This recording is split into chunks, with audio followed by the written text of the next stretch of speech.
بالله السميع العليم من الشيطان اللعين الرجيم. بسم الله الرحمن الرحيم. الحمد لله المتجلي لخلقه بخلقه والظاهر لقلوبهم بحجته. خلق الخلق من غير روية. الصلاة والسلام على رسوله الكريم وخاتم النبيين وجد المعصومين أبي القاسم محمد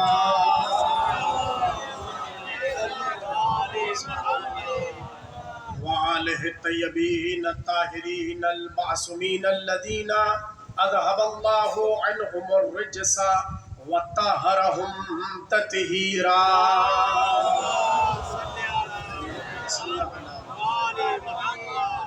ولعنة الله على أعدائهم أجمعين من الآن إلى قيام يوم الدين. أما بعد فقد قال الله تباركه في محكم كتابه المجيد والفرقانه الحميد. بسم الله الرحمن الرحيم. رب إني قتلت منهم نفسا فأخاف أن يقتلون. صلوات.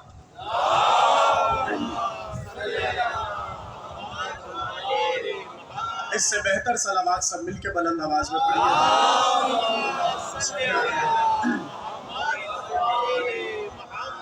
میں نے آپ کے سامنے سورہ قصص سے ایک ایسی آیہ کریمہ کی تلاوت کرنے کا شرف حاصل کیا جو اصل میں ایک پیغمبر کا قول ہے، اور قول کی طرف جب ذہن متوجہ ہوتے ہیں تو اس بات کا پتہ چلتا ہے یہ قول ایک ایسا قول ہے کہ اگر کوئی میرا دوست، کوئی میرا عزیز، کوئی مجھ سے محبت کرنے والا یا میں کسی سے محبت کرتا ہوں وہ یہ بات مجھ سے کہتا تو میں چھپا لیتا،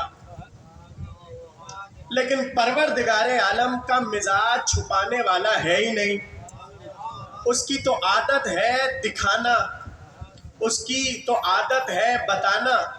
اصل میں موسیٰ خدا کی بارگاہ میں عرض کر رہے ہیں، پالنے والے مجھے ڈر لگتا ہے، مجھے خوف ہے کہ میں جہاں تو جانے کا مجھے حکم دے رہا ہے وہاں جا کر قتل نہ کر دیا جاؤ. اس لیے کیونکہ جہاں میں جا رہا ہوں میں نے ان کا ایک آدمی مارا ہے، ایک آدمی قتل کیا ہے. آپ کو بیدار کرنے کے لیے ذرا جلدی سے ایک جملہ کہہ کر آگے بڑھ جاؤں. یہ آیت وہ آیت ہے کہ جب علی سے آ کر کسی نے سوال کیا یہ بتائیے کہ آپ افضل ہے کہ آدم افضل ہے. جاگ جائے تھوڑا سا شروع میں. اے علی انت افضلو ام آدم، انت افضلو ام نوح، انت افضلو ام ابراہیم، انت افضلو ام یعقوب. ایک ایک پیغمبر کا نام لیتا رہا اور کہنے لگا آپ افضل کہ وہ افضل، آپ افضل کہ وہ افضل، آپ افضل وہ افضل. علی ایک ایک نبی پر اپنی افضلیت کو ثابت کرتے رہے اور قرآن کی آیت میں بتلاتے رہے میں آدم سے افضل، میں نوح سے افضل، میں یعقوب سے افضل. ہر نبی کا ذکر کر کے آیات کی روشنی میں علی اپنی فضیلت کو ثابت کرتے رہے. لیکن جیسے ہی موسیٰ کا نام آیا علی نے کوئی اور آیت نہیں پڑھی، اسی آیت کی تلاوت کی اور تلاوت کر کے کہنے لگے میں موسیٰ سے افضل ہوں. اس آیت کی بنیاد پر اس نے ہاتھوں کو جوڑ کر کہا وجہ بھی تو بتائیے. کہا سنو، موسیٰ نے فرعونیوں کا ایک آدمی مارا تھا. جب اللہ نے کہا کہ جاؤ ہماری توحید کا ڈنکا جا کر دربار فرعون میں بجاؤ تو پلٹ کر موسیٰ نے کہا مجھے خوف ہے کہیں وہ مجھے قتل نہ کر دے، میں نے ان کا ایک آدمی مارا ہے.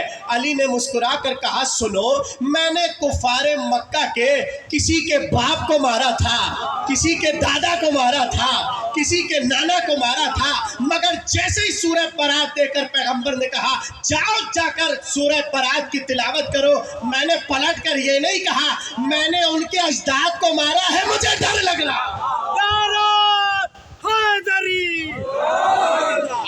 سلامت مت رہیے، آپ کی توجہات میری طرف ہے۔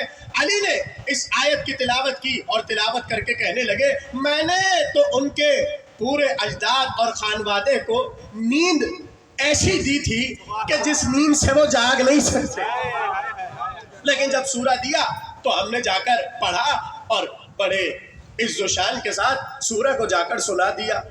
اچھا دیکھیے، یہ بات تو آپ کے ذہنوں میں ہے نا کہ پہلے سورہ دیا تھا کسی اور کو، ساتھ ہو جائے پیچھے والے بھی ذرا سا میرے ساتھ ہو جائے، آپ کے علم میں ہے کہ پہلے کسی اور کو سورہ دیا تھا اور کہا تھا جاؤ جا کے سورہ کو سناؤ۔ اب یہ اللہ کی مصلحت کہیے یا علی کے لیے اہتمام کہیے، دیکھیے جانے والے کو بیچ راہ سے بلایا اور کہا کہ تم واپس آ جاؤ، اور جبریل نے آ کر کہا آپ سنائیے جا کر یا وہ سنائے جو آپ میں سے ہے۔ کم از کم اتنا تو طے ہو گیا، جانے والا کسی میں سے بھی ہو سکتا ہے، رسول میں سے نہیں ہے۔ توجہ ہے آپ کی میرے ساتھ؟ ہاں، واپس بلا لیا۔ اچھا دیکھیے یہاں پر دو تین باتیں سنتے جائیے، چونکہ تمہیدی منزل ہے، ابتدائی منزل ہے۔ یہاں پر لوگوں نے وجہ بتائی کہ جسے پہلے بھیجا تھا اسے واپس کیوں بلایا، لکھ کر کسی مورخ نے اور مؤلف نے، کتاب کے لکھنے والے نے کہا اصل میں انہیں بلایا اس لیے تھا کیونکہ جو سورہ جا کے وہاں پر سنانا تھا، اس سورے میں جو عہد باندھا تھا کفار نے رسول کے ساتھ، اسے توڑنا تھا۔ توجہ توجہ، اور چونکہ جسے بھیجا تھا وہ بزرگ تھا اور رسول کے قبیلے میں سے تھا، اس لیے اسے بلا لیا۔ تو بھائی پہلا جملہ ہی آپ کا غلط ہے، وہ رسول کے قبیلے سے تو تھا ہی نہیں توجہ کر رہے آپ۔ ہاں، اسے واپس بلایا اور جواب دینے والوں نے کیا جواب دیا؟ چونکہ وہ رسول کے قبیلے سے بزرگ تھے، اور عرب کی تاریخ میں یہ دستور نہیں تھا، یہ رسم نہیں تھی کہ اگر کسی عہد کو توڑا جائے تو اسے توڑنے والا بوڑھا ہو۔ یہ انہوں نے وجہ لکھی۔ اب میں پلٹ کر بتا دوں، وجہ یہ نہیں تھی، وجہ کچھ اور تھی، اور وجہ آپ کو زیادہ تلاش کرنے کی ضرورت نہیں ہے۔ آپ سورہ برات کو پڑھنا شروع کر دیں، جیسے ہی پہلی آیت سے چلتے چلتے آپ آگے کی منزلوں تک پہنچیں گے تو پتہ یہی چلے گا کہ حکم سورے میں یہ ہے کہ سنو، اب آج کے بعد کوئی بھی کعبے کا عریہ طواف نہیں کرے گا۔ ایک یہ وجہ لکھی، اور دوسری آیت میں وجہ یہ لکھی ہے کہ اب کوئی بت کو سجدہ نہیں کرے گا، پوجے گا نہیں کعبے کے سائے میں۔ توجہ توجہ توجہ، آیت اللہ علی اکبر نہاوندی لکھتے ہیں جانے والے کو بلایا اس لیے تھا، وہ کس منہ سے سورہ پڑھتا؟ اس لیے کہ جیسے ہی وہ یہ جملہ کہتا آج کے بعد کعبے میں عریاں طواف نہیں ہوگا، تو سب پلٹ کر کہتے واہ، کل تک تو تم بھی عریاں طواف کر رہے تھے، آج ہمیں کس منہ سے روک رہے ہیں؟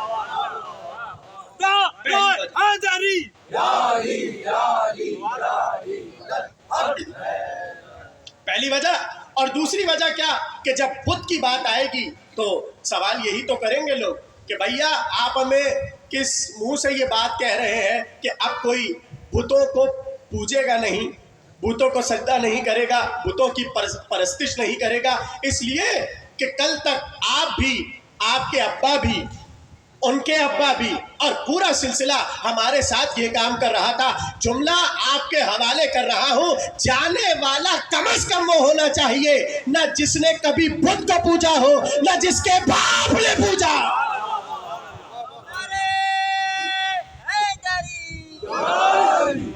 توجہ کر رہے ہیں؟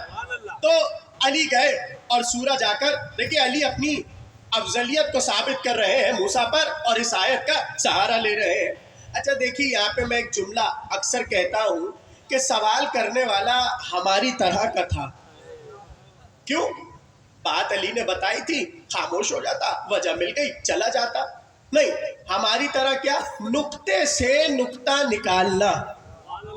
اس نے دیکھیے کیسے نقطہ نکالا، پلٹ کر کہنے لگا اچھا علی یہ تو بتائیے کہ جب آپ گئے سورہ سنانے کے لیے اس وقت کا ماحول کیا تھا؟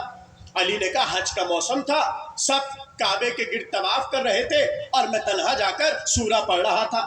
کیا عجیب سوال کیا اس نے کہا علی اتنے لوگ آپ کے مقابل تھے اور آپ تنہا سورہ پڑھ رہے تھے، تو بقول آپ کے آپ نے تو ان کے پشتوں کے پشتے اکھاڑ پھینکے تھے، کیا ان کا یہ دل نہیں کر رہا تھا کہ سب آپس میں ملے اور آپ کو قتل کر دیں؟ توجہ کر لے بھائی، تھوڑا سا جاگ لے. یا علی، انہیں کس چیز نے روکا تھا کہ سب اکٹھا ہو کر تلواریں نکال کر آپ کو قتل کر دیتے؟ اس لیے کہ آپ تنہا کعبے کے سائے میں سورہ کی تلاوت کر رہے تھے. علی نے کہا تم کیا سمجھتے ہو، کیا ان کا دل نہ تھا کہ ہمیں قتل کر دے، ہمیں مار ڈالے، ہمیں تلواریں برسا دے؟ ان کے دانت بجے چلے جا رہے تھے اور آنکھیں تھی کہ سرخ تھی. اس نے کہا پھر کس چیز نے آپ کے قتل سے انہیں روکا؟ علی نے کہا سنو، ایک ہاتھ میں سورہ برات تھا اور دوسرا ہاتھ ذوالفقار کے قبضے پر تھا.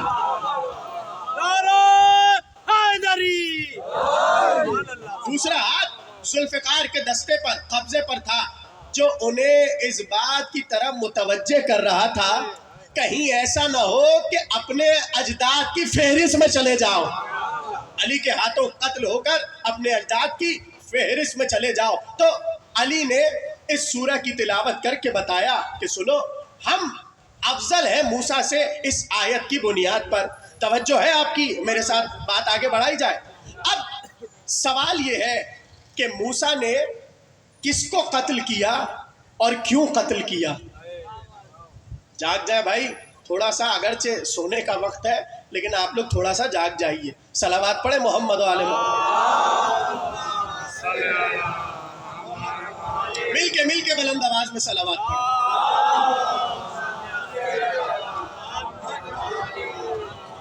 سوال اٹھتا یہ ہے کہ علی نے کسے قتل کیا تھا اور موسیٰ نے کسے قتل کیا تھا اور قتل کرنے کا سبب کیا تھا.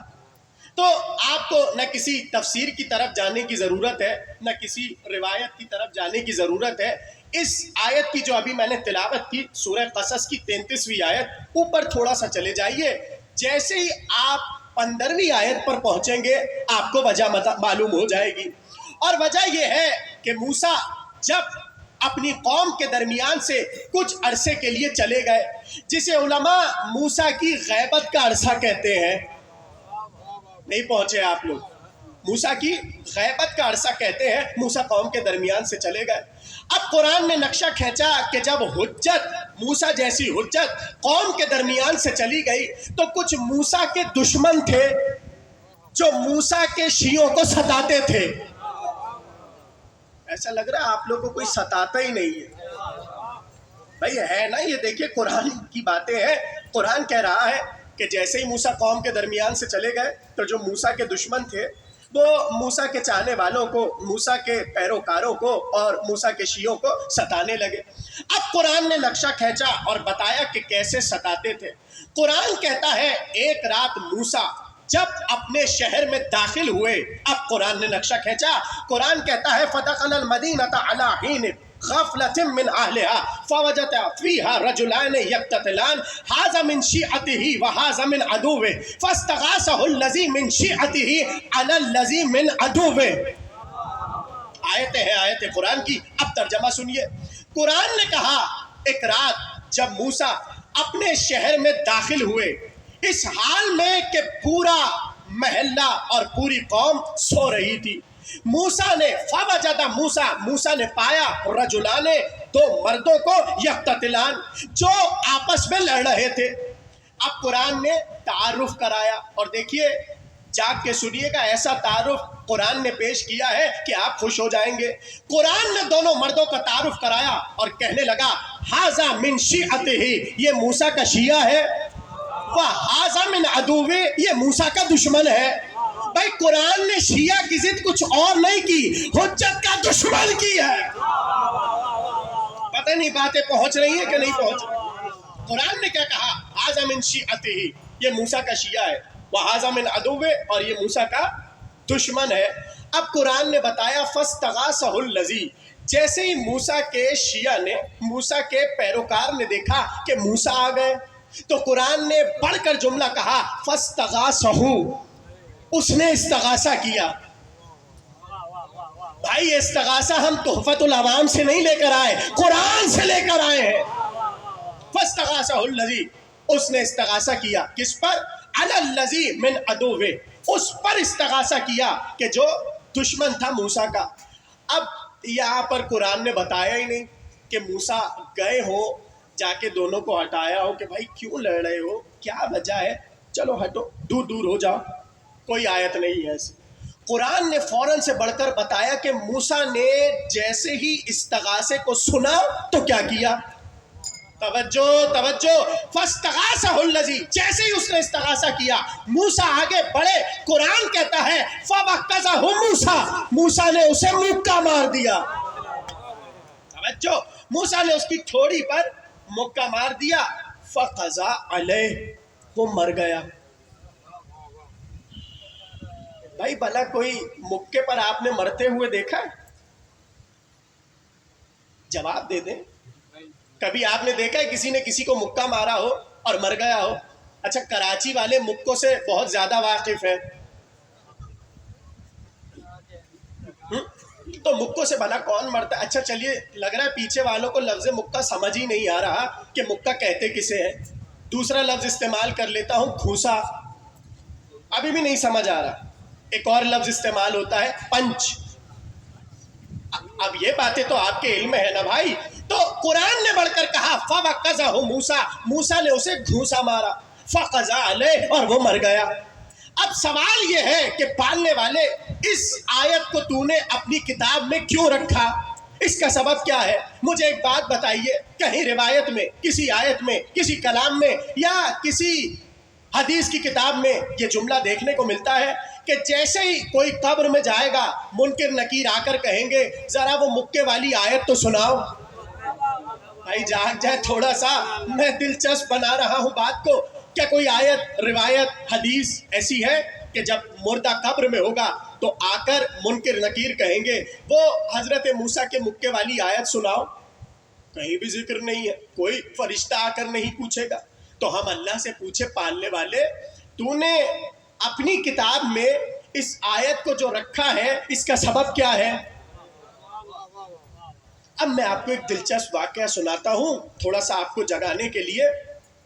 میں برسوں برس قبل ایک کتاب پڑھ رہا تھا سیرت کی، اور ظاہر ہے کہ سیرت میں شب ہجرت کا واقعہ تو آتا ہی ہے، آتا ہے کہ نہیں آتا؟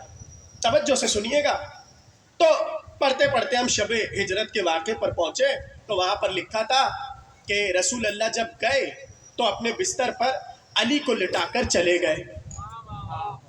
ہاں دیکھیں، بستر پر جو لیٹنا ہے نا سب سے آسان کام یہی ہے، بستر پر لیٹنے کا کام سب سے آسان ہے۔ میدان میں جانا مشکل ہے، بستر پر لیٹنا آسان ہے۔ کیا کہنے علی کے مقدر کے، میدان میں بھی علی کام آئے، بستر پر بھی علی کام آئے۔ لیٹ گئے علی، اب علی بستر پر لیٹے اور پیغمبر چلے گئے۔ اور واقعہ آپ کے ذہنوں میں ہے کہ رات بھر وہ 40 جوان اپنی اپنی تلواریں لیے محاصرہ کیے ہوئے تھے، اب ہم محمد پر تلوار چلائیں اور اب محمد پر تلوار چلائیں۔ جب وہ پہنچے تلوار چلانے کے لیے انہیں پتہ ہی نہیں تھا کہ علی لیٹے ہیں کہ محمد لیٹے ہیں۔ وہی خوشبو تھی، وہی طریقہ تھا، وہی قد تھا، چھوٹا قد نہیں تھا، وہی قد تھا جو پیغمبر کا قد تھا۔ اس لیے وہ رات بھر تلواریں لیے کھڑے رہے اور سوچتے رہے کہ چادر کے نیچے کون لیٹا ہے۔ اور پھر وہ منزل آئی کہ وہ پہنچے اور تلوار اٹھا کر سب نے مارنے کی کوشش کی، ایسے میں علی نے چادر ہٹا دی۔ اب انہوں نے دیکھا کہ بھائی یہ تو علی لیٹے ہوئے، محمد تو ہے نہیں۔ اب یہاں سے سنیے وہ بات جو میں نے آپ کو بتائی تھی کہ قرآن نے یہ آیت کیوں رکھی۔ اب کہتے ہیں کہ سارے جوانوں نے گھیرا اور گفتگو شروع ہو گئی، کہاں ہے محمد، کہاں چلے گئے، اور ہم یہ اور وہ رات بھر کھڑے ہوئے تھے۔ اب 39 جوان اپنی تلوار لیے کھڑے ہیں مگر ان کی ہمت نہیں ہو رہی کہ علی کو مار دیں۔ کچھ کہہ رہا ہوں، توجہ توجہ، سب کے ہاتھوں میں تلوار ہے اور علی کے ہاتھ میں تلوار نہیں ہے، مگر وہ بڑھنا چاہ رہے ہیں مگر بڑھ نہیں پا رہے۔ تو میں ایک جملہ آپ سے کہہ دوں، یہ سارے جوان علی سے ڈر کیوں رہے ہیں؟ ابھی تو نہ علی نے بدر میں جوہر دکھائے، نہ احد میں تلوار لے کر آئے، نہ خیبر خندق کوئی مارکا علی میدان میں گئے نہیں. پھر یہ جتنے جوان 40 کھڑے ہوئے ہیں، انہیں خوف کس چیز کا ہے، انہیں ڈر کس چیز کا ہے؟ جملہ ضائع نہ کیجئے گا. کہتے 40 جوان جو تلوار لیے کھڑے تھے، کسی کی ہمت نہ تھی کہ علی پر تلوار برسا سکے. ایسے میں ایک قسمت کا مارا جوان ان 40 کے درمیان سے ہٹ کے علی کے پیچھے چلا گیا. توجہ. اور اس نے کہا کہ سارے علی کو باتوں میں لگا لیں گے، ہم تلوار نکالیں گے، پیچھے سے مار دیں گے. اسے یہ نہیں پتا تھا کہ جیسے آگے دیکھتے ہیں ویسے علی پیچھے بھی دیکھتے ہیں. وہ پیچھے پہنچا اور تلوار کو اٹھا کر اس نے جیسے علی کی طرف بڑھانے کی کوشش کی، یہاں سے تلوار چلی اور یہاں سے علی نے سلامت رہے جو پہنچا. علی نے ایک بار گھونسا بنایا، مٹھی کو بند کیا اور اس کی طرف بڑھایا. اب یہاں سے علی کا مکہ گھونسا پنچ اسے لگا اور وہیں پر وہ مر گیا. آپ خوش ہو گئے، آپ نے داد دے دی، مگر لکھنے والا تلملایا اور تلملا کر کہنے لگا بھلا کوئی مکے سے بھی مرتا ہے، بھلا کوئی مکے سے بھی مرتا ہے. اب پتہ چلا اللہ نے موسیٰ کا مکہ قرآن میں رکھ کر بتایا، جو حجت کا ہاتھ ہوتا ہے وہ مارنے کے لیے کافی ہوتا ہے.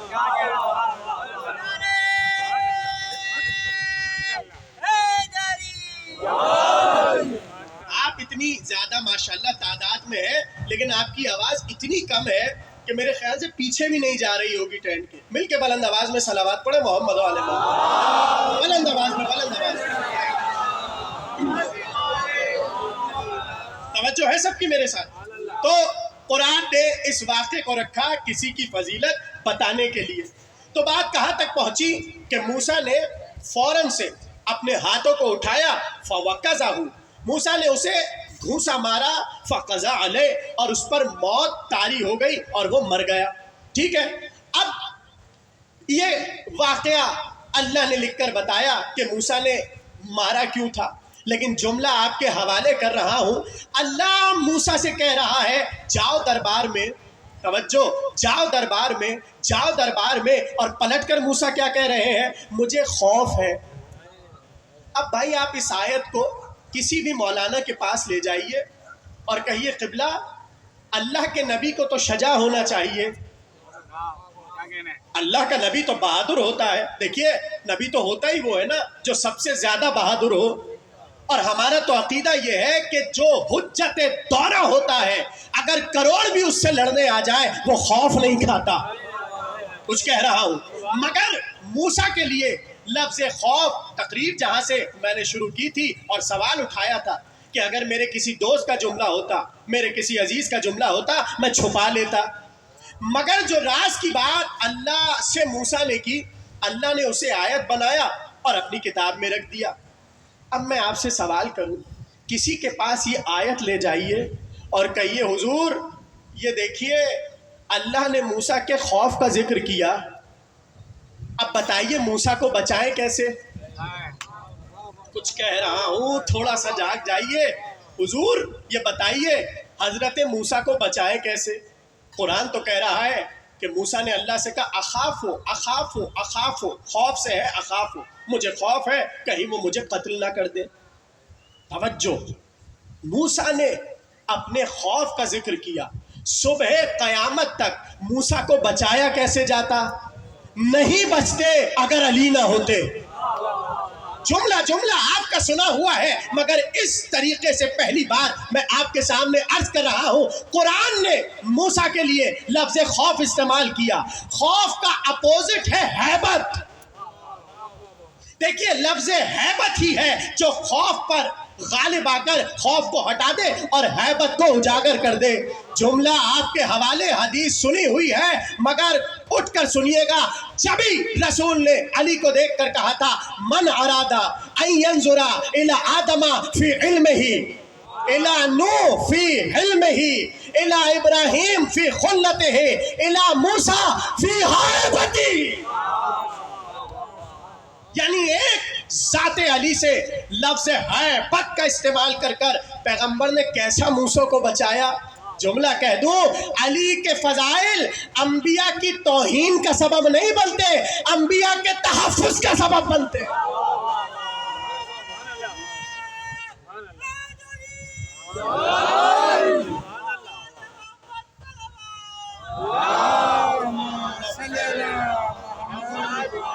بھائی مل کے بلند آواز میں صلوات پڑھے محمد. ابھی بھی آپ لوگوں کی آواز کم ہے، اور بلند آواز میں صلوات پڑھے. اللہم صلی علی محمد وعلی محمد.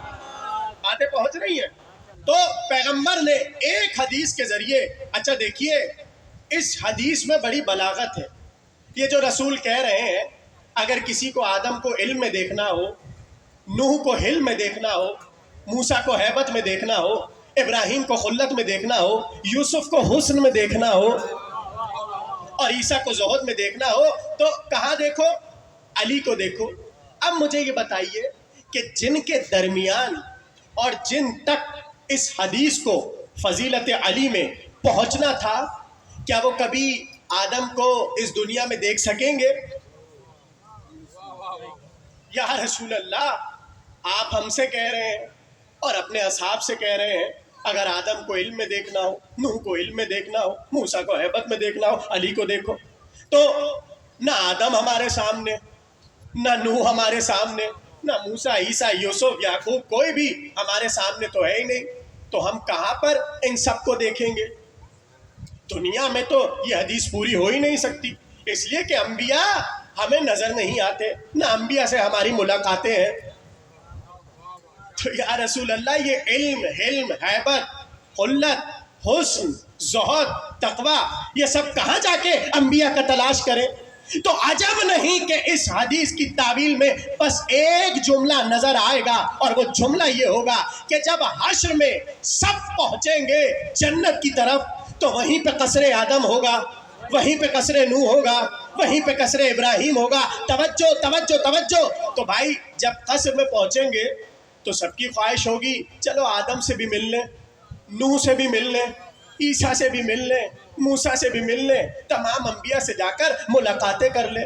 ارے بھائی دنیا میں بڑے آدمیوں کے دروازے مشکل سے کھلتے ہیں، جنت میں کیا قصر کھلے ہوئے ہوں گے؟ آ جاؤ مل لو، آدم بیٹھے ہوئے ہیں، آگے سب مل لو. پہنچ رہے ہیں کہ نہیں پہنچ رہے آپ لوگ؟ تو ممکن ہے ایک وقت مقرر ہوگا کہ فرض کیجئے 11 بجے سے 12 بجے تک کھلا ہوگا حضرت آدم کے قصر کے باہر، لکھا ہوگا اوپن، اور پھر 12 بجے کے بعد تختی لگے گی کلوز. یعنی آدم، نوح، ابراہیم، موسیٰ، عیسیٰ، یوسف سب سے ملنے کا ایک وقت ہوگا نا. تو اب بیچارہ جو چلا ہے حضرت آدم کے قصر میں، وہ بھیڑ کی وجہ سے پہنچا 12 بجے اور دروازہ بند ہو گیا. اب وہ بھاگا چلا حضرت نوح کا قصر کے باہر کھڑا ہو گیا، وہاں پر بھی بھیڑ تھی. اب نوح سے بھی ملاقات نہیں ہوئی. پتہ نہیں آپ تک باتیں پہنچ رہی ہیں کہ نہیں. جملہ آپ کے حوالے کر رہا ہوں. پیغمبر جانتے تھے ایک وقت میں یہ کس کس سے جا کر ملیں گے. آدم سے ملیں گے، ابراہیم سے ملیں گے، موسیٰ سے ملیں گے. پیغمبر نے ایک ایسا بتا دیا جو آدم بھی ہے، نوح بھی ہے، موسیٰ بھی، عیسیٰ.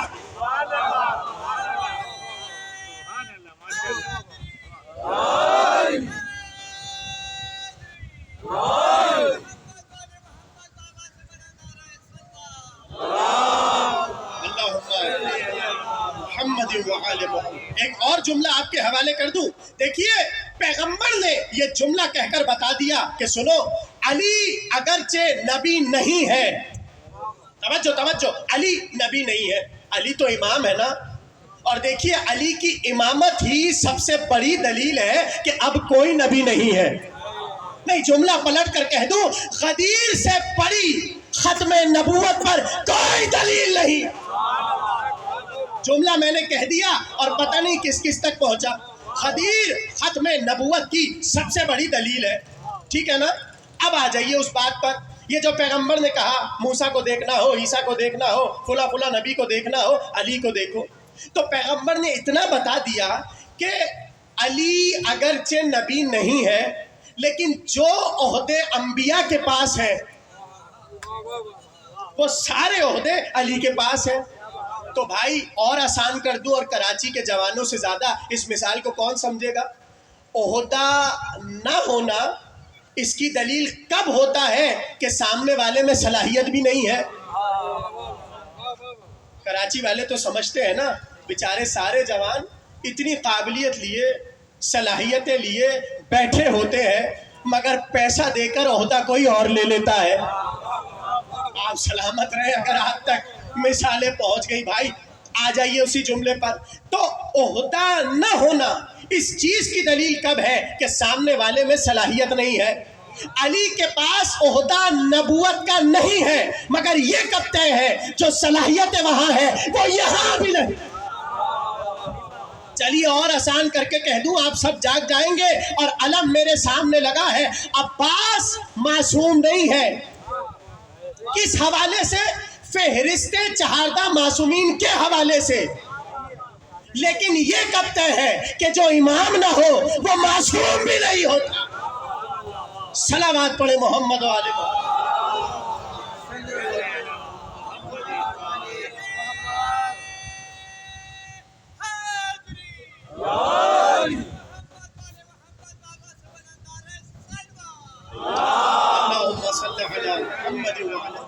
بھائی اعتراض ہوتا ہے نا معاذ اللہ عباس معصوم نہیں ہے. اعتراض ہے کرنے والوں نے کیا تو سامنے کا جواب دے دیجئے. وہ اعتراض پر یہ جملہ کہتے ہیں چونکہ فہرست جو معصوم ہے 14 معصوموں کی فہرست ہے اس میں نہیں ہے. تو بھائی فہرست میں نہ ہونا یہ کب طے ہے کہ صلاحیت بھی نہیں ہے.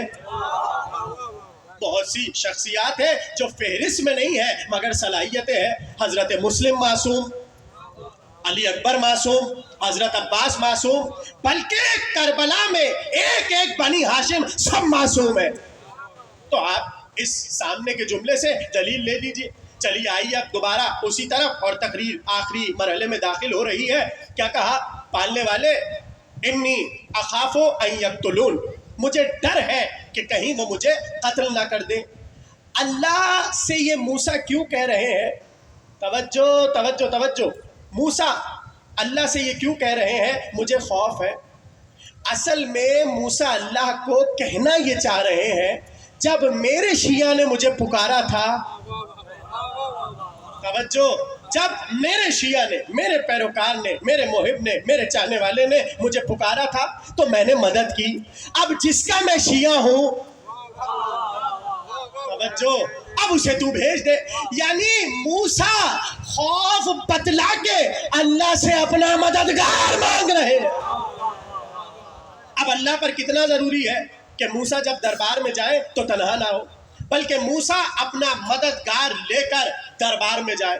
اب قرآن نے بتایا کہ وفی موسیٰ اذ ارسلناہ الی فرعون، جب ہم نے موسیٰ کو بھیجا دربار فرعون میں تو ہم نے موسیٰ کو تنہا نہیں بھیجا، ایک مددگار دے کر بھیجا جس کا نام ہے سلطان مبین.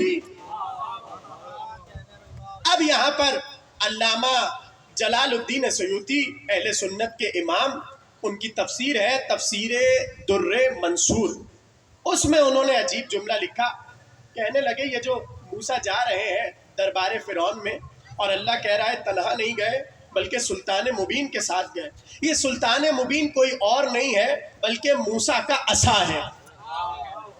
جواب انہوں نے لکھا، کہنے لگے موسیٰ کا عصا موسیٰ کا سلطان مبین ہے. دیکھیے سلطان کا مطلب ہے بادشاہ، سلطان کا مطلب ہے شاہ، سلطان کا مطلب ہے مددگار، اور مبین یعنی کھلا ہوا. قرآن کہہ رہا ہے کھلا ہوا سلطان بھیجا، آپ عصا کی آڑ میں چھپائے چلے جا رہے ہیں. توجہ، تقریر تمام ہو رہی ہے. قرآن نے کہا اذ ارسلنا موسیٰ ثم اذ ارسلنا موسیٰ الی فرعون بسلطان مبین. کہنے لگے عصا مراد ہے سلطان مبین سے. یہاں پر بھی میں اکثر ایک جملہ کہتا ہوں، یہ لوگوں کی پرانی عادت ہے، کسی کو دیکھ کر کسی کو چھپا لیتے ہیں، ایک چیز کو دیکھ کر دوسری چیز کو چھپا لیتے ہیں. سلطان مبین لکھا تھا عصا کی آڑ میں اسے چھپا لیا. ہاں نہیں پہنچ رہے آپ لوگ, چلیے میں ایک جلدی سے واقعہ سنا دوں. بہت بڑے خطیب ہمارے سید سبط حسن علی اللہ مقامہ کہ جن سے خطابت کا آغاز ہوا, حیدرآباد دکن میں تقریر کر رہے تھے اور کرتے کرتے پہنچے علی کے خندق کے میدان میں جانے کے حوالے سے. کہنے لگے جیسے ہی علی جانے لگے میدان میں تو رسول اللہ نے کہا علی گھوڑے سے اتر جاؤ, پیدل چلے جاؤ. حالانکہ اور لوگوں کے لیے لکھا ہے ایکسٹرا گھوڑا ساتھ رکھتے تھے, لیکن علی سے کیا کہا, اتریے, گھوڑے سے اتریے, پیدل جائیے. توجہ توجہ. اب علی گھوڑے سے اترے اور پیدل کس کے سامنے گئے, عمر کے سامنے, عمر ابن عبدود کے سامنے پیدل علی جانے لگے.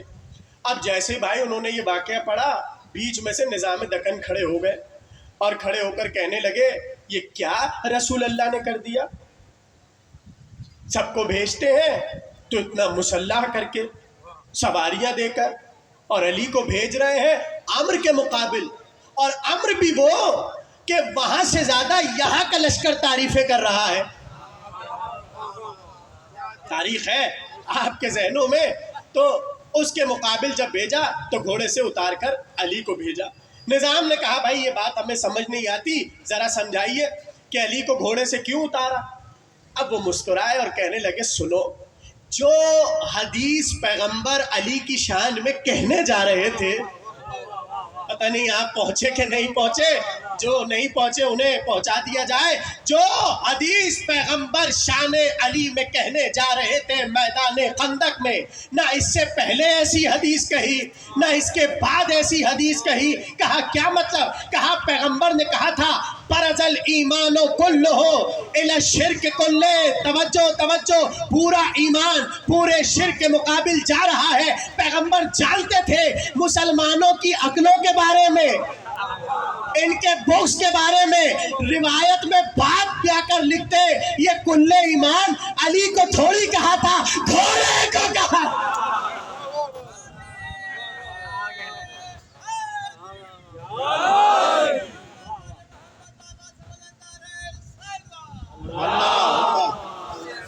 صلی علی محمد وعلی محمد. باتیں پہنچ رہی ہے, ختم ہو رہی ہے تقریر. کہنے لگے کہ اصل کو چھپایا جاتا ہے کسی اور کے ذریعے, تو وہ فضیلت علی میں حدیث کو چھپا دیتے گھوڑے کے ذریعے. تو پیغمبر نے اس لیے علی کو گھوڑے سے اتار کر بھیجا. قرآن جانتا تھا کہ ان کی فطرت کیا ہے اور ان کی عقلیں کیا ہے, تو ان کو قرآن سے باہر نہ نکلنے دینا. اس لیے کیونکہ اسی کی ریت ڈالی تھی, اسی کی رسم ڈالی تھی, اسی کا رٹا لگایا تھا. تو خدا نے بھی علی کے معاملے میں ایک سنت کا ابتدا کی, ایجاد کی, اور وہ یہ کہ انہیں باہر نہیں جانے دیں گے, گھیر گھیر کر باتیں سنائیں گے.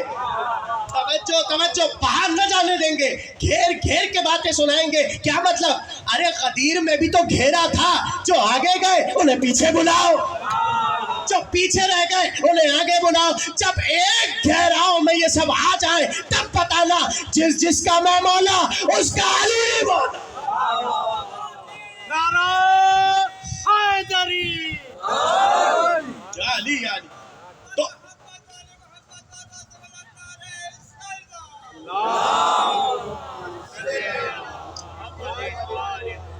اتنی آہستہ صلوات پڑھ رہے, پتہ نہیں کیا مسئلہ ہے, مجھے مسئلہ سمجھ نہیں آ رہا.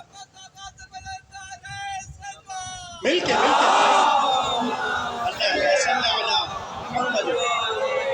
رسول اللہ کی حدیث ہے, اگر کوئی میرا نام سنے اور مجھ پر بلند آواز میں درود نہ پڑے تو کائنات میں اس سے بڑا کوئی بخیل اور کنجوس نہیں ہے. ارے بھائی سخاوت کا مظاہرہ کیجئے, مل کے بلند آواز میں صلوات پڑھے سب. اللہم صلی علی محمد وعلی محمد. تو اللہ نے یہ طے کر لیا کہ یہ جس چیز سے دامن چھڑائیں گے, چھپائیں گے, بچائیں گے, ہم انہیں وہیں پر لا کر بات کو واضح کریں گے. بس 2-3 جملے ہیں, تقریر تمام ہو رہی ہے. کیا کہا کہ بھائی سلطان مبین سے مراد کون کہہ رہا ہے, جلال الدین سیوطی. کون ہے مراد, عصا مراد ہے.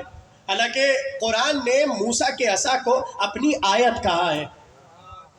توجہ توجہ، دیکھیں کچھ چیزیں ہیں جنہیں اللہ نے اپنی آیت کہا ہے. ہاں، ناقہ اللہ کی آیت، موسیٰ کا عصا اللہ کی آیت.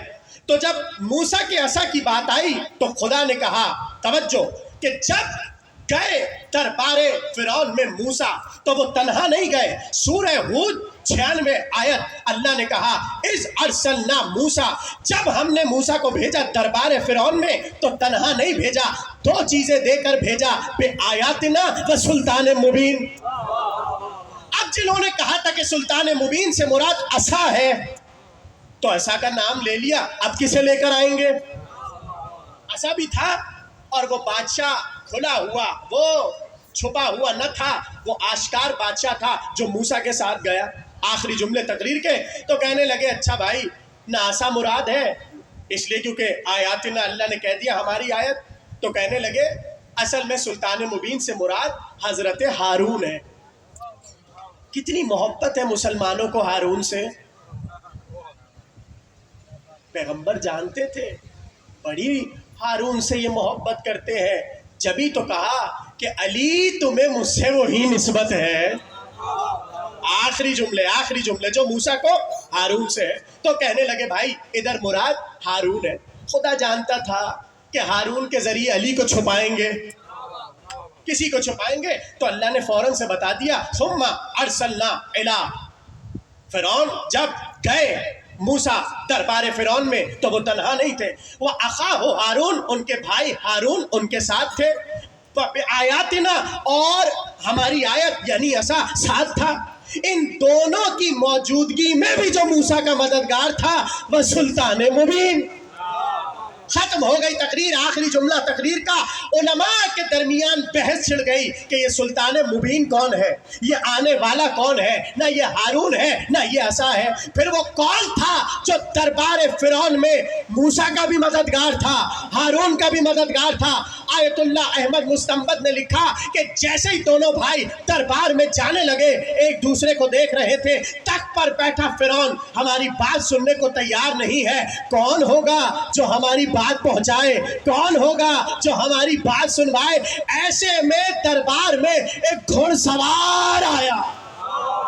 آخری جملے تقریر کے ایسے میں دربار میں فائزہ فارس یقدمہما، ایک گھڑ سوار اس دربار میں آیا اور وہ سیدھا فرعون کے تخت کے برابر میں جا کر کھڑا ہو گیا اور کہنے لگا عجب ہذین الرجلین والا قتلتک، ان دونوں کی بات سن ورنہ میں تجھے قتل کر دوں گا. سلامت رہے. آخری جملہ سن ان دونوں کی بات ورنہ میں تجھے قتل کر دوں گا. فانزعج فرعون گھبرا گیا اور گھبرا کر بے ہوش ہو گیا. اب تھوڑی دیر بعد جیسے ہی فرعون اٹھا، جملہ اہل معرفت کے حوالے کر رہا ہوں، جیسے فرعون اٹھا اس نے پیچھے ویسے ہی دیکھا جیسے مامون نے شیر قالین. گھبرایا ہوا تھا نا، فنزعج فرعون گھبراتا ہوا پیچھے دیکھنے لگا. اس نے دیکھا وہ گھڑ سوار ابھی بھی ہے تو کہنے لگا آپ جو کہہ رہے ہیں کہ ان کی باتیں سنوں، ابھی آپ کی دہشت سے مجھ میں ہمت نہیں ہے کہ میں ان کی باتیں سنوں. آخری جملہ ابھی آپ کی دہشت سے مجھ میں ہمت نہیں ہے کہ میں ان دونوں کی باتیں سنوں. اودن الیہ غدن، ان سے کہیے آج تشریف لے جائیں، کل تشریف لے آئیں، میں بات سن لوں گا. ایسے میں گھڑ سوار دونوں کے پاس آیا اور کہنے لگا آج تم دونوں چلے جاؤ، یہ کل تمہاری بات سن لے گا. ہارون نے ہاتھوں کو جوڑ کر کہا آج تو آپ تھے تو یہ جملہ کہہ رہا ہے، کل کیسے کہے گا، کل کیسے سنے گا؟ آنے والے نے کہا جب آج کسی نے آنے سے نہ روکا کل کون روکے گا؟ آخری جملہ آج کسی نے آنے سے نہ روکا کل ہمیں آنے سے کون روکے گا؟ یہ کہہ کر وہ سوار بھی چلا گیا، موسیٰ اور ہارون بھی چلے گئے. ایسے میں فرعون تخت سے اترا، دربانوں کے پاس گیا اور کہنے لگا کیفا دخل علی ھذا الفارس بغیر اذن، سنو یہ گھڑ سوار میری اجازت کے بغیر دربار میں آیا کیسے؟ سارے درباریوں نے کہا کون سا گھڑ سوار، کب آیا، ہم نے تو دیکھا نہیں. اب تاریخ نے کہا یہ کون گھڑ سوار تھا جسے فقط موسیٰ نے دیکھا، فقط ہارون نے دیکھا، فقط فرعون نے دیکھا، نہ کسی درباری نے دیکھا. نہ کسی درباری نے دیکھا، نہ کسی مصاحب نے دیکھا یہ آنے والا کون تھا۔ احمد مستنبط نے آگے جملہ لکھا کہ آنے والے کو پہچانا نہیں، وہ کان الفارس ہو مثال ہو علی ابن ابی طالب۔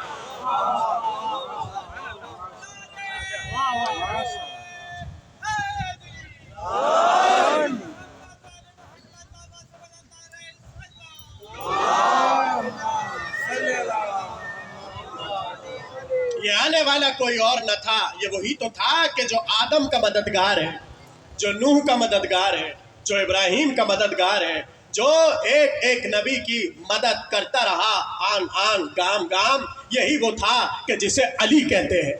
اور لکھا اہل سنت علماء نے اپنی کتابوں میں کہ جب بھی علی کو دیکھتے تھے تو مسکرا کر کہتے تھے اے وہ کہ جو مجھ سے پہلے انبیاء کی مدد چھپ کے کرتا رہا اور میری مدد تو نے کھل کے کی۔ کبھی بدر میں مدد کی، کبھی خیبر میں مدد کی، کبھی خندق میں مدد کی، کبھی حنین میں مدد کی۔ اب جو علی کی مدد کے حوالے سے منکر ہوگا خیبر کا، خندق کا، اور یہ کہے کہ کب تک خندق ہوگی، کب تک خیبر ہوگی، وہ اصل میں خیبر کا منکر نہیں ہے، علی کی مدد کا منکر ہے۔ اور ایسے شخص کو نہ کبھی علی کی مدد کام آئے گی، نہ علی کے بچوں کی مدد کام آئے گی۔ وہ علی جو انبیاء کی مدد کرتا ہوا چلا، کیا مشکل تھا کہ جب شمر حسین کے سینے پر سوار تھا؟ آوازیں بلند ہو گئی آپ کی، کیا مشکل تھا کہ علی آتے اور حسین کی مدد کرتے؟ ارے جہاں فرات کا پانی قدموں میں آ کر کہہ رہا ہے حکم کیجئے، تو ابھی طوفان نوح سے زیادہ اس دھرتی پر قیامت برپا کر دے۔ آسمان بار بار حسین کو مخاطب کر کے کہہ رہا ہے آقا اگر ابھی حکم ہو تو پھٹ جائیں اور ان پر تباہی بن کر عذاب بن کر نازل ہو جائیں۔ ایسے میں ہر ایک فرشتے، اجنہ، ہر ایک درخت، زمین کا ذرہ ذرہ حسین کے قدموں سے لپٹ لپٹ کر کہتا کہیے تو مدد کریں، کہیے تو مدد کریں، مگر حسین سب سے کہتے ہٹ جاؤ، انہیں عذاب نہ پہنچانا، یہ میرے نانا کی امت ہے اور یہ میرا امتحان ہے۔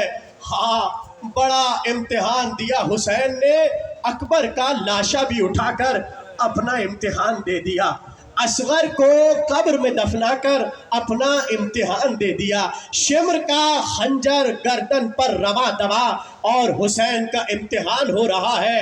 مگر ہائے اب جو امتحان ہونے جا رہا ہے یہ بڑا امتحان ہے، انبیاء حیران ہے، اولیاء حیران ہے، صدیقین حیران ہے۔ ہاں مولا بڑی قربانیاں پیش کی، بڑا امتحان دیا، مگر اپنی آنکھوں سے زینب کو بے پردہ تو نہ دے۔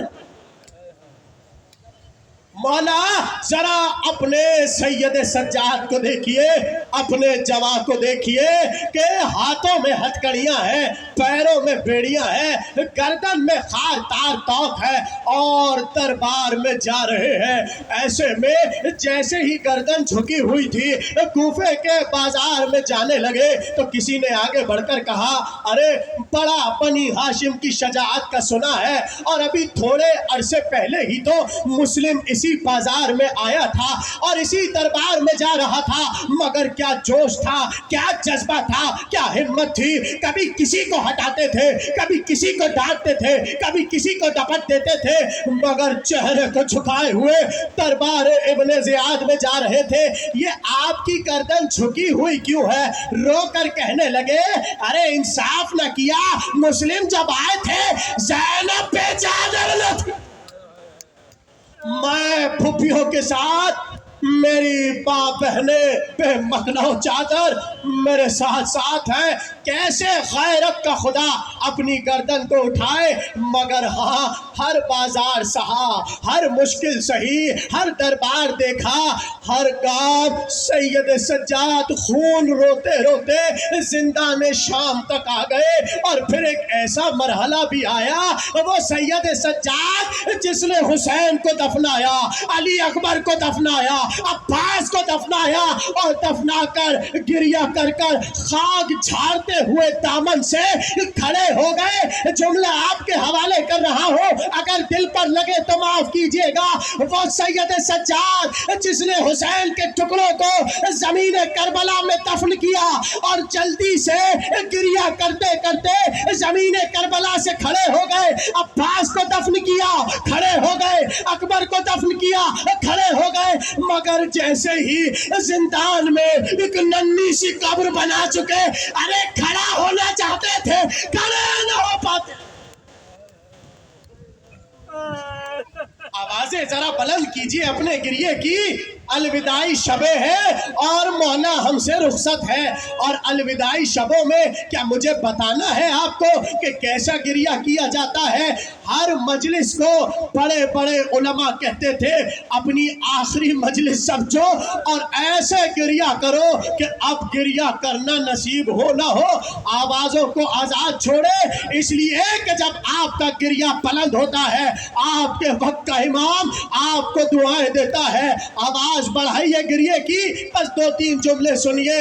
بڑی مشکل سے سجاد قبر سکینہ سے اٹھے اور ابھی چند دن گزرے ہی تھے کہ ایک دربان آ کر کہنے لگا یزید نے طلب کیا ہے. جیسے یزید کا نام آیا پھوپھی دوڑتی ہوئی لپٹ گئی بھتیجے سے اور کہنے لگی سجاد ہم تنہا تمہیں اس کے دربار میں نہ جانے دیں گے. اللہ جانے اب کیا بیداد کرے گا ستم کی. رو کر کہنے لگے پھوپھی اماں حوصلہ کیجئے, آپ تشریف رکھیے, ہم دیکھتے ہیں کیوں طلب کیا ہے. بہت روئیں گے آپ, قیامت کا جملہ ہے. ارے جیسے ہی دربار میں داخل ہوئے حداد کو اشارہ کر کے کہنے لگا ہتکڑیاں کاٹ دو, بیڑیاں کاٹ دو, تو کو لنگر کاٹ دو. ادادارو کبھی کسی قیدی کو دیکھا ہے اس کی ہتکڑیاں کرتی ہے بڑا خوش ہوتا ہے؟ نہیں. کبھی کسی پرندے کو دیکھنا اس کے پنجرے کو کھولا جاتا ہے بڑی خوشی خوشی پرواز کر جاتا ہے. یہ دنیا کا دستور ہے, جسے رہائی ملتی ہے وہ بڑا خوش ہوتا ہے. مگر جب سید سجاد کو رہائی ملی, اہل حرم کو رہائی ملی, ارے کوئی خوش نہ ہوا. قبر سکینہ کو گھیر کر کہنے لگے بی بی اٹھو, رہائی مل گئی. اللہ اکبر. سکینہ اے ہماری جان, ہمیں رہائی مل گئی. اٹھو بی بی, تم پوچھا کرتی تھی نا یہ پرندے کہاں جاتے ہیں. سکینہ ہمیں رہائی مل گئی, ہم وطن جا رہے ہیں. مگر کیسے بچی زندان سے وطن جاتی جو اب تک زندان میں خون رو رہی ہے, بابا کو رو رہی ہے, اندھیرے شام میں آج تک تو بچی رو رہی ہے.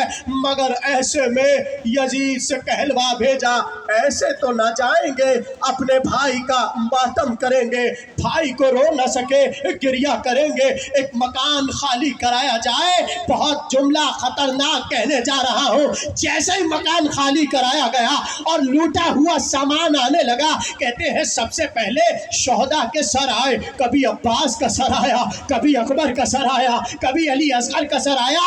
مگر زینب نے کہا سجاد ابھی سر نہ لانا, میرے سر پہ چادر نہیں, پہلے ہماری چادریں لائی جائے. جیسے ہی چادریں آئیں میری طرف دیکھیے گا, کہتے جیسے ہی چادریں آئیں زینب آگے بڑھی اور رو رو کر کہنے لگی ام رباب آپ کی چادر, ام لیلا آپ کی چادر, ام فرما آپ کی چادر. ارے جب ساری چادریں پھٹ چکی کیا شور گریہ بلند ہوا, اس لیے کہ آخر میں ایک ننھی سی چادر. آخری جملہ, ایک ننھی سی چادر نظر آئی. مگر ہائے ماتم, ہائے افسوس, اس چادر کو اوڑھنے والی نہ رہی. زینب نے اس چادر کو قبر سکینہ پر ڈال دیا اور ایک بار شام کی عورتوں کو خدا حافظ کہہ کر زینب کی ہماری آگے بڑھنے لگی. مگر سب حیرت میں تھے. زینب پہلے چہلم کرنے بھائی کی قبر پہ جائے گی, پھر نانا کے مدینے جائے گی. آخری جملے. مگر قیامت کا جملہ ہے. سب منتظر تھے شاید زینب بتائے گی بھیا میرے ہاتھوں میں رسن بدی, شاید زینب بتائے گی بھیا 900 کرسی نشی بیٹھے تھے, ارے شرابی بیٹھے تھے, تیری بہن کو دربار میں لے جایا گیا. سب منتظر تھے قید کے بارے میں بتائیں گی, رسن کے بارے میں بتائیں گی, کیا کیا اذیتیں دل زینب پر گزری. سب حیرت میں تھے کیا بتلائیں گی کیا بتلائیں گی. مگر جیسے ہی بھائی کی قبر کو دیکھا زینب نے انتظار نہ کیا کہ ناکا رکے اور زینب قبر سے اترے. ارے جیسے ہی بھائی کی قبر کو دیکھا اپنے آپ کو ناکے سے گرا دیا اور رو کر بس ایک جملہ کہا, بھیا بہن کو معاف کرنا, ایک امانت دی تھی زندان میں دفنا. آخری جملہ, بالکل آخری جملہ, آخری جملہ. اب زینب کی سواری چلی مدینے کی طرف, غل اٹھا, شور ہوا, زینب آ رہی ہے, سجاد آ رہے ہیں, مدینے والے مدینے لوٹ رہے ہیں. بڑا غل تھا, بڑا مجمع تھا. ایسے میں ابھی آپ سنیں گے اور سنتے رہے ہیں کہ زینب بی بی مدینے میں داخل ہوئے, مگر حکم یہ تھا سب رسول کے روزے سے ہٹ جائے. نواسی نانا کی قبر پہ جا رہی ہے. آخری جملہ, جیسے ہی زینب نانا کی قبر پہ پہنچی ایک بار سب پیچھے ہٹ گئے. شاید نواسی نانا سے باتیں کرے گی, اپنے دکھڑے سنائے گی, اپنے غم سنائے گی, مگر زینب نے اپنی چادر کو اٹھایا, ایک کٹری کو کھولا, ایک پھٹا ہوا کرتا نکالا اور قبر پہ رکھ کر کہا, نانا دنیا کا دستور ہے جب بھی کوئی پردیس جاتا ہے اپنے دیس والوں کے لیے سوغات لاتا ہے. نانا زینب خالی ہاتھ نہ آئی, یہ کہہ کر جیسے ہی کرتا قبر نبی پہ رکھا قبر ہلنے لگی. زینب نے رو کر کہا, حسین کا خوب بھرا کرتا برداشت نہیں ہوتا. ارے میں نے 70 قدم سے شبر کا